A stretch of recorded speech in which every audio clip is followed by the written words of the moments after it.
Hi, here's a funny one for you. It's to represent mind as scattered. Okay, the journal, however, is called Mind as Enemy, and it goes back to 4/11/2010, the second one of that day, and the Mayan calendar day was a 7 eagle. I am still feeling it. The collectedness, the absence of the scattering of my energies this morning. Though it's subtle, I'm beginning to be able to tell biologically the difference between having the router running and being connected to the net and having it off.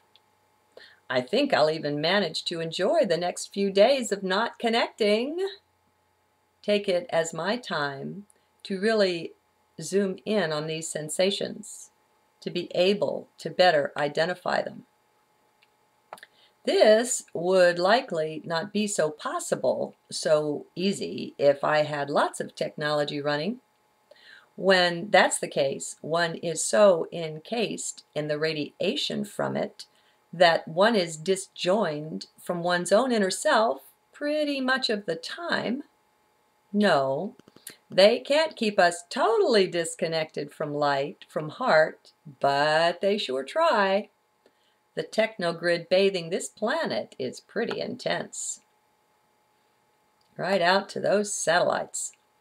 But anyway, that's just a sidelight. What is going on with me otherwise? I'm basking in this sense of togetherness within my own energy field. It's pretty strange. It almost comes as a sense of strength, like I could flex new spiritual sort of muscles or something. I know that sounds odd. Well, it feels odd, so that fits. Things have been coming together for me strongly concerning what I'm here to do, or at least what I'm here to do right now. This, all by itself, is such a reason to celebrate. I can hardly contain myself. Trust me, inside I'm jumping up and down, shouting and singing with joy. No joke. It's a bit intimidating what I'm being assigned to do, or rather, the assignment I've chosen to take on.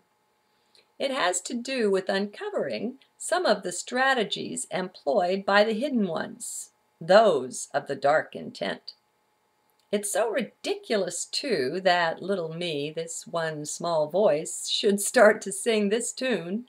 It's hilarious, really, but I enjoy a good laugh. How about you?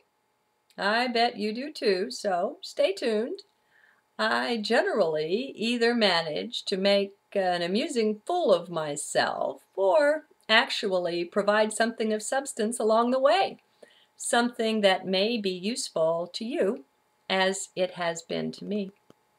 None of us can know, not at all, what another of us requires on our path at this or any point in time-space. We may think we do, but that's a pit, a hidden trap. That road leads to arrogance, to really making fools of ourselves. Now, this is not such a terrible thing, friends. We've all done it, you know. None is innocent.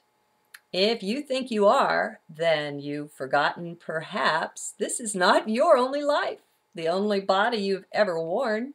So do get into heart and reconnect with that. It'll help center you in something closer to truth. There's never a reason to cast stones or even eggs or tomatoes at a brother, a sister being.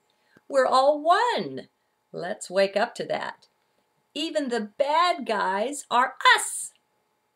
No, that doesn't mean invite them to dinner, of course. Get out of mind with that. Get back into heart. I may be brethren with a cobra. That doesn't mean I reach out to pet him. Mine does have its minimal uses, ho ho. Awakened doesn't equate with stupid. as some seems to think it does. Do note the word think in the previous sentence. That's your clue. No, mind is not really such a bad guy as I make it out to be most of the time. Here's the deal, though. Until we quite unplug from the mind, even if it's just for a short period, we can't progress beyond a certain state. It's just a no-go. There's no getting around this, at least not that I've found. Yet, mind has a terrible grip on us, much worse than our technology even. It seems almost impossible to break. Well, that's changing now. We've got all the cosmic help and assistance this planet has ever enjoyed, and we're coming right up out of the soup, the dark nets that have been cast around us. We're breaking free. Whee! So, mind's hold is easier to break right now than ever before. It's that simple. This is the time of awakening. Care to join in the joy here? It's open to one and all. Even the supposed bad guys. They can change too, and I'm quite sure we'll see a good bit of that happening. The more of us who awaken create a momentum in that direction, making it easier for all who come after. Have you noticed that? Some even speak of the 100th monkey effect. Whether that exists or not really doesn't matter, because there is a real action underlying that that's happening all around us. It's getting cosmic how many of us are waking up. Shh! Don't let the dark forces know about it. It's liable to push them right over the edge into insanity. Poor dears, that's where their current path leads. Oh well. Ours, though perhaps harder, is surely more fun, more enjoyable. So anyway, mind is, if not the culprit itself, then firmly in the grip of the dark force these days. They've even managed to pull us into identifying with the mind, thinking we're so enlightened as to know we're not the body. They had the net of mind, the trap, prepared to catch us, pull us into mind. Now we're there. But that's okay, because we're pulling out big time. Yep. Leaving that behind. So, because we first have to break the addiction, the identity as mind, I make it out to be the bad guy, which it's not. But you can make friends again with it later. The thing to do now is divorce yourself from it, okay?